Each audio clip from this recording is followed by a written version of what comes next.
కాంగ్రెస్ అగ్రనేత రాహుల్ గాంధీ మరోసారి వివాదంలో చిక్కుకున్నారు. తాజాగా జర్మనీ పర్యటనలో ఆయన చేసిన వ్యాఖ్యలు వివాదంగా మారాయి. విదేశీ భూభాగం నుంచి భారతదేశంపై రాహుల్ గాంధీ ఘాటు విమర్శలు చేశారు. రాజ్యాంగాన్ని రద్దు చేసే దిశగా నరేంద్ర మోదీ సర్కారు ప్రయత్నాలు మొదలుపెట్టిందన్నారు. ఈ నేపథ్యంలో రాహుల్ వ్యాఖ్యలపై విమర్శలు వెల్లువెత్తాయి. విదేశీ భూభాగం నుంచి సొంత దేశాన్ని అవమానపరిచేలా మాట్లాడడం రాహుల్కు అలవాటుగా మారిందని బీజేపీ నేతలు నిప్పులు చెరిగారు.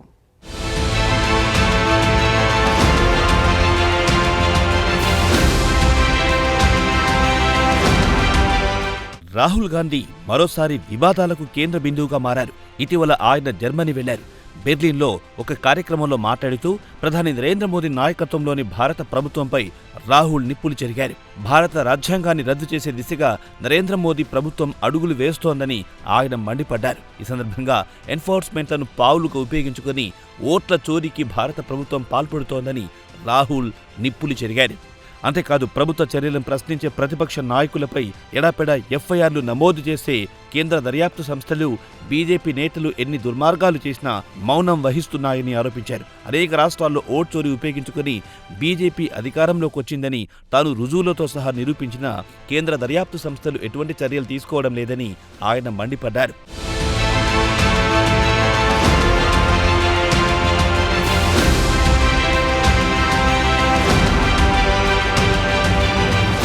కాగా బెర్లిన్లో రాహుల్ గాంధీ చేసిన ప్రసంగంపై భారతీయ జనతా పార్టీ మండిపడింది. విదేశాల్లో భారతదేశ ప్రతిష్టను మంటగల్పేలా రాహుల్ గాంధీ ప్రవర్తించారని బీజేపీ జాతీయ ప్రతినిధి షెహజాద్ పూనావాలా నిప్పులు చెరిగారు.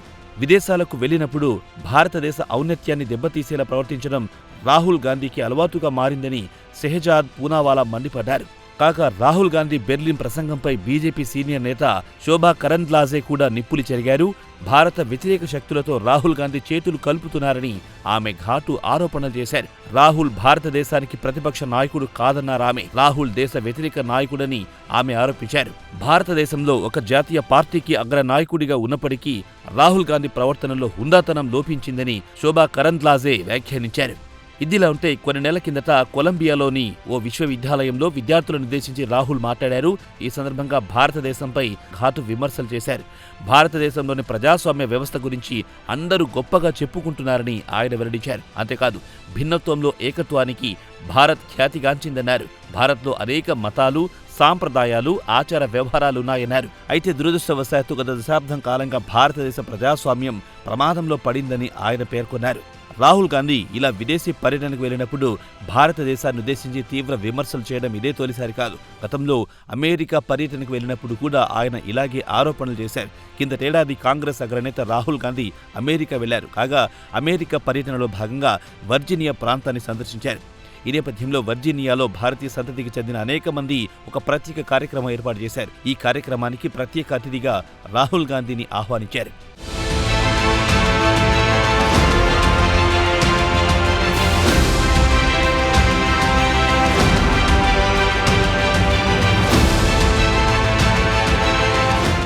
కాగా వర్జీనియాలో జరిగిన కార్యక్రమంలో భారత్లోని ఎన్డీఏ ప్రభుత్వం పట్ల ఆయన కొన్ని విమర్శలు చేశారు. ప్రధానంగా ఎన్డీఏ ప్రభుత్వం హయాంలో ప్రజలకు మత స్వేచ్ఛ లేకుండా పోయిందని ఘాటు ఆరోపణలు చేశారు. కథ అక్కడితో ఆగలేదు. ఈ సందర్భంగా సిక్కుల మత స్వేచ్ఛ గురించి ఓ వ్యక్తి అడిగిన ప్రశ్నకు రాహుల్ గాంధీ బదులిచ్చారు.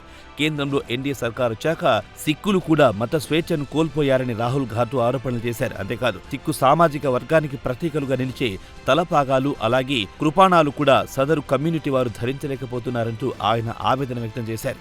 ఇదిలా ఉంటే కొలంబియా పర్యటనలో రాహుల్ గాంధీ చేసిన వ్యాఖ్యలు దుమారం రేపాయి. రాహుల్ వ్యవహార శైలిపై సినీ నటి, బీజేపీ పార్లమెంట్ సభ్యురాలు కంగనా రనౌత్ మండిపడ్డారు. ఎప్పుడు విదేశాలకు వెళ్లినా అక్కడి నుంచి భారత్ అవమానపరిచేలా మాట్లాడడం రాహుల్కు అలవాటుగా మారిందన్నారు కంగనా రనౌత్. ఒకవైపు విదేశాల్లో భారత ఖ్యాతిని ప్రధాని నరేంద్ర మోదీ పెంచుకుంటూ ఉంటే, మరోవైపు స్వంత దేశాన్ని కించపరిచేలా రాహుల్ మాట్లాడుతున్నారని కంగనా మండిపడ్డారు. రాహుల్ గాంధీ ఇటువంటి ప్రవర్తన వల్లనే ప్రజలకు కాంగ్రెస్ పార్టీ దూరమయ్యిందని ఆమె విశ్లేషించారు. ఏదేమైనా విదేశాలకు వెళ్లినప్పుడు స్వంత దేశాన్ని కూడా అవమానపరిచేలా మాట్లాడడం రాహుల్ గాంధీకి అలవాటుగా మారిందని కమలం పార్టీ నేతలు మండిపడ్డారు.